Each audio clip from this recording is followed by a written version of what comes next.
கள்ளக்குறிச்சி கள்ளசாராய சாவுகளுக்கு எதிரான போராட்டம். அதிமுகவுக்கு அனுமதி, திமுக கூட்டணி கட்சிக்கு அடி உதை.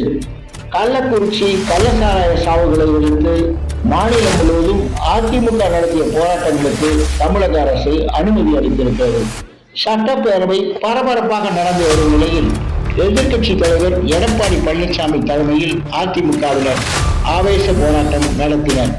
சென்னையில் அதிமுக அவைத் தலைவர் தமிழ்மகன் ஹுசைன், முன்னாள் அமைச்சர்கள் ஜெயக்குமார், கோகுலேந்திரா, முன்னாள் எம்பிக்கள் பாலகங்கா, எஸ்.ஆர். விஜயகுமார் உள்ளிட்ட ஏராளமானவர்கள் இந்த போராட்டத்தில் பங்கேற்று களத்தில் இறங்கியுள்ளனர்.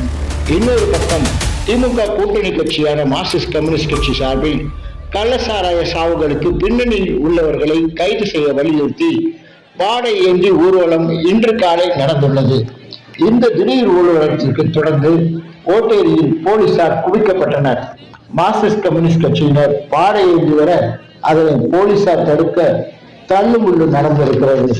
இதில் மார்க்சிஸ்ட் கம்யூனிஸ்ட் கட்சியை சேர்ந்த அபிராமி உள்பட 2 பெண்களுக்கு அடி உதை விழுந்திருக்கிறது. இந்திய வாலிபர் சங்கத்தின் வடசென்னை மாவட்ட செயலாளர்